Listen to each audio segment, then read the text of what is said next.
కేంద్ర కేబినెట్ ఆమోదంతో జమిలీ ఎన్నికల మీద ఇప్పుడు దేశవ్యాప్తంగా రాజకీయ వేడైతే మొదలైంది.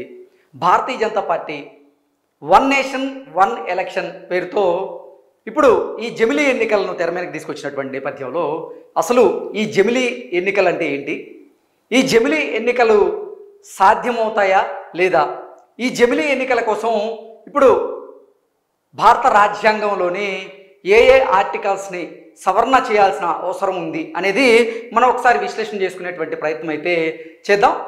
అసలు జమిలీ ఎన్నికలు అంటే పార్లమెంట్ ఎన్నికలతో పాటుగా ఏకకాలంలో అన్ని రాష్ట్రాలకు సంబంధించినటువంటి అసెంబ్లీ ఎన్నికలు కూడా జరగడమే ఈ జమిలీ ఎన్నికలు అంటారు. ఇది గతంలో కూడా మన భారతదేశంలో ఉంది. తరువాత కొన్ని రాష్ట్రాల్లో ప్రభుత్వం కూలిపోవడంతో అక్కడ మధ్యంతర ఎన్నికలు రావడంతోనే ఈ జమిలీ ఎన్నికలు అనేవి కాలక్రమేణా మాయమైనటువంటి నేపథ్యంలోనే భారతీయ జనతా పార్టీ ఎట్టి పరిస్థితుల్లో ఈ జమిలీ ఎన్నికలను మళ్ళీ తీసుకురావాలనే ప్రయత్నం చేసింది. అందుకే ఇప్పుడు కేంద్ర కేబినెట్ కూడా ఈ జమిలీ ఎన్నికలకి ఆమోదం తెలిపినటువంటి నేపథ్యంలోనే అసలు భారత రాజ్యాంగంలోని ఏ ఆర్టికల్స్ని సవరణ చేయాలి, అలాగే ఈ జమిలీ ఎన్నికల ప్రభావం ఇతర రాష్ట్రాల మీద ఏ విధంగా ఉండబోతుంది అనేది మనం ఒకసారి చూసేటువంటి ప్రయత్నం అయితే చేద్దాం. ఇప్పుడు దేశంలోని వివిధ ఎన్నికల నిర్వహణ తీరుతెన్నులు మార్గదర్శకాలకు ఉద్దేశించి 1951 ప్రజాప్రాతినిధ్య చట్టానికి సవరణలు చేయడంతో పాటుగా పలు కీలక రాజ్యాంగ సవరణలకు పార్లమెంటు ఆమోదముద్ర వేయాల్సి ఉంటుంది. ప్రధానంగా చూసుకున్నట్లయితే 6 రాజ్యాంగ సవరణలు ఈ జమిలీ ఎన్నికల కోసం అవసరం. అవేంటనేది ఒకసారి కనుక మనం చూసుకున్నట్లయితే ఆర్టికల్ 83 అంటే లోక్సభ రాజ్యసభల కాల పరిమితికి సంబంధించిన ఆర్టికల్ ఇది. ఆర్టికల్ 83 అయితే సవరణ చేయాల్సిన అవసరం అయితే ఉంటుంది. నెక్స్ట్ ఆర్టికల్ 172/1 రాష్ట్రాల అసెంబ్లీలకు 5 ఏళ్ల గడువుని నిర్దేశించేది. సో ఈ ఆర్టికల్ 172 అనేది రాష్ట్రాల అసెంబ్లీలకు 5 ఏళ్ల గడువునైతే నిర్దేశించేది. దీనికి సంబంధించి కూడా సవరణ చేయాల్సిన అవసరం అయితే ఉంది. ఆర్టికల్ 83/2 అత్యయిక పరిస్థితుల సమయంలో సభకాల పరిమితిని ఏడాదికి మించకుండా పార్లమెంట్ చట్టం ద్వారా వీలు కల్పించేది ఈ ఆర్టికల్ 83. దీనికి కూడా కొన్ని సవరణలు చేయాల్సిన అవసరం అయితే ఉంది. నెక్స్ట్ ఆర్టికల్ 172/1 కింద రాష్ట్రాల అసెంబ్లీలకు ఇలాంటి వీలుంది. సో ఇది కూడా మనం ఇందాక మాట్లాడుకున్నట్లుగా ఆర్టికల్ 172/1 ఇది రాష్ట్రాల అసెంబ్లీలకు 5 ఏళ్ల గడువును నిర్దేశించేది కాబట్టి దాంట్లో కూడా సవరణలు చేయాల్సిన అవసరం అయితే ఉంది. నెక్స్ట్ ఆర్టికల్ 85/2/B రాష్ట్రపతికి లోక్సభను రద్దు చేసే అధికారాలు ఇచ్చింది.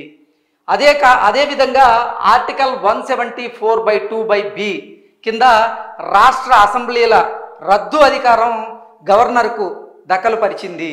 కాబట్టి ఈ ఆర్టికల్స్ని కూడా అంటే ఆర్టికల్ 85/2/B అలాగే 174/2/B ఇది కూడా సవరణ చేయాల్సిన అవసరం అయితే ఉంది. నెక్స్ట్ ఆర్టికల్ 356 ఇది కూడా సవరణ చేయాల్సిన అవసరం అయితే ఉంది. ఈ ఆర్టికల్ 356 ప్రకారంగా రాష్ట్రాల్లో రాష్ట్రపతి పాలనకు వీలు కల్పించేదే ఇది.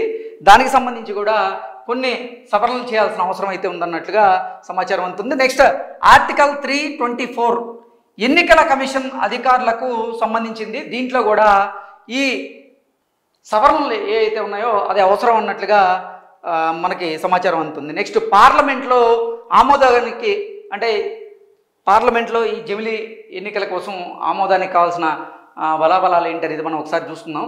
రాజ్యాంగ సవరణను పార్లమెంటు 2/3 మెజారిటీతో ఆమోదించాలి. అంటే రాజ్యాంగంలోని ఏదైనా ఆర్టికల్ను సవరణ చేయాలి అంటే 2/3 మెజారిటీ అయితే అవసరము. కాబట్టి ప్రస్తుతం లోక్సభలో భారతీయ జనతా పార్టీ ఆ మార్క్ దాటాలంటే సొంత బలగంతో పాటుగా అదనంగా ఎంపీల మద్దతు కూడగట్టాల్సి ఉంటుంది. ఇప్పుడు అసలు భారతీయ జనతా పార్టీకి ఎంతమంది ఎంపీల మద్దతు ఉంది పార్లమెంట్లో, అలాగే రాజ్యసభలో అనేది మనం ఒకసారి చూసేటువంటి ప్రయత్నం అయితే చేద్దాం. రాజ్యసభలో మరింత కష్టపడాల్సి ఉంటుంది భారతీయ జనతా పార్టీ అయితే. లోక్సభలో చూసుకున్నట్లయితే ప్రస్తుతం ఎన్డీఏ బలం అంటే ఎన్డీఏ బలం వచ్చేసి 293, జమిలీ ఆమోదానికి అవసరమైంది మాత్రం 362 సభ్యుల ఆమోదం అయితే అవసరం. నెక్స్ట్ రాజ్యసభలో వచ్చేసి ప్రస్తుత ఎన్డీఏ బలం వచ్చేసి 121. అలాగే జమిలీ ఆమోదానికి కావాల్సింది 164. సో మోదీ ప్రభుత్వానికి ఈ జమిలీ ఎన్నికలకు సంబంధించినటువంటి ప్రక్రియ ఏదైతే ఉందో దాన్ని ఆమోదింపజేసే దానికి పెను సవాళ్ళు అయితే రానున్న రోజుల్లో ఉండే అవకాశం అయితే ఉంది. ఎందుకంటే ప్రస్తుతం లోక్సభలో ఎన్డీఏ బలం వచ్చేసి 293, అలాగే జమిలీ ఆమోదానికి కావాల్సిన అవసరమేమో 362. రాజ్యసభలో చూసుకున్నట్లయితే ప్రస్తుత ఎన్డీఏ బలం వచ్చేసి 121, జమిలీ ఆమోదానికేమో 164 మంది ఆమోదం అవసరం అయిన నేపథ్యంలో వారందరూ కూడా సపోర్ట్ చేస్తారా లేదనేది ఒక ప్రశ్నార్థకంగా అయితే మారే అవకాశం ఉంది. రాష్ట్రాల్లో మనం చూసుకున్నట్లయితే మనది కేవలం పార్లమెంటరీ ప్రజాస్వామ్యమే కాకుండా సమాఖ్య వ్యవస్థ కూడా, అంటే రాష్ట్ర ప్రభుత్వాల మాటకి విలువ ఉంటుంది, అంటే వాటిని ఒప్పించాలి. అందుకే పార్లమెంటుతో పాటుగా దేశంలోని సగం రాష్ట్రాల అసెంబ్లీలు సరేననాలి. మనం ఇందాక చెప్పినట్లుగా అసలు జమిలీ ఎన్నికలు అంటే ఏంటంటే పార్లమెంటుతో పాటుగా అన్ని రాష్ట్రాలకు సంబంధించినటువంటి అసెంబ్లీ ఎన్నికలు కూడా ఏకకాలంలో జరగడమే ఈ జమిలీ ఎన్నికల ఉద్దేశం. అయితే పార్లమెంట్తో పాటుగా దేశంలోని సగం రాష్ట్రాల అసెంబ్లీలు కూడా దీనికి సరే అనాలి. అంటే 14 రాష్ట్రాలకు పైగా జమిలీకి అంగీకరించాలి. ప్రస్తుతం భారతీయ జనతా పార్టీ సారథ్యంలోని ఎన్డీఏ 20 రాష్ట్రాల్లో, అంటే భారతీయ జనతా పార్టీకి సొంతంగా 13 రాష్ట్రాల్లో అధికారంలో ఉంది. అలాగే ఎన్డీఏ కుటుంబం మొత్తం కలుపుకుంటే 20 రాష్ట్రాల్లో అధికారంలో ఉంది. అస్త్రశస్త్రాలన్నీ అప్పటికే 2029లోనే మహిళా రిజర్వేషన్లు అమలు, జమిలీ ఎన్నికల నిర్వహణ, లోక్సభ సీట్ల పెంపు కూడా ఎన్డీఏ ప్రభుత్వ యోచన. అసలు ఈ జమిలీ ఎన్నికలని ఇప్పుడు భారతీయ జనతా పార్టీ కానీ కేంద్ర ప్రభుత్వం కానీ ఎందుకు తెర మీదకి తీసుకొచ్చింది అనేది మనం ఒకసారి చూసుకున్నట్లయితే కేంద్ర ప్రభుత్వం వచ్చే ఎన్నికల్లో ఒకేసారి మహిళా రిజర్వేషన్లు, లోక్సభ సీట్ల పెంపు, జమిలీ ఎన్నికల విధానాన్ని అమలు చేసే సూచనలు కనిపిస్తున్నాయి.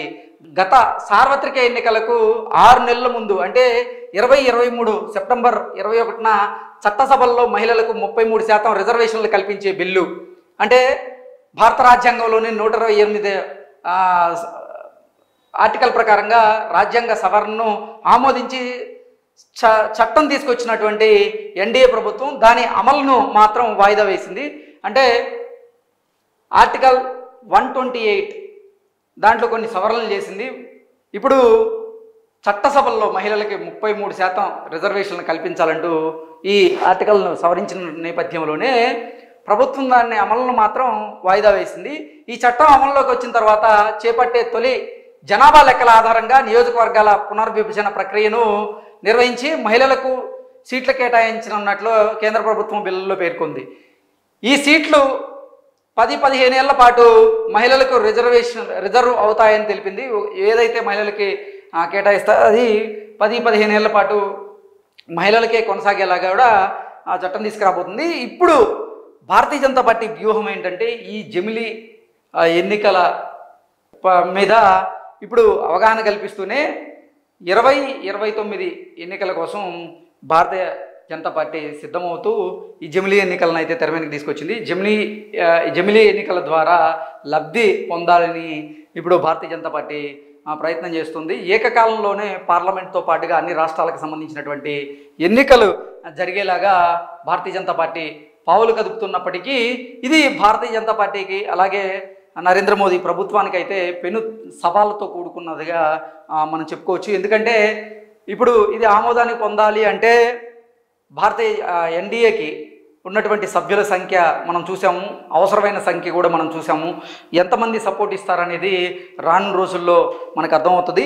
దాంతోపాటుగా భారత రాజ్యాంగంలోని కొన్ని ఆర్టికల్స్ని అయితే సవరణ చేయాల్సినటువంటి అవసరం అయితే ఉంది. దాంతోపాటుగా ఇప్పుడు పార్లమెంట్తో పాటుగా కొన్ని రాష్ట్రాలు కూడా ఈ జమిలీ ఎన్నికలకి ఆమోదం తెలపాలి, లేదంటే ఈ బిల్లు పాస్ అయ్యేది ప్రశ్నార్థకంగా మారే అవకాశం ఉందని మనం విశ్లేషణ చేసుకోవచ్చు.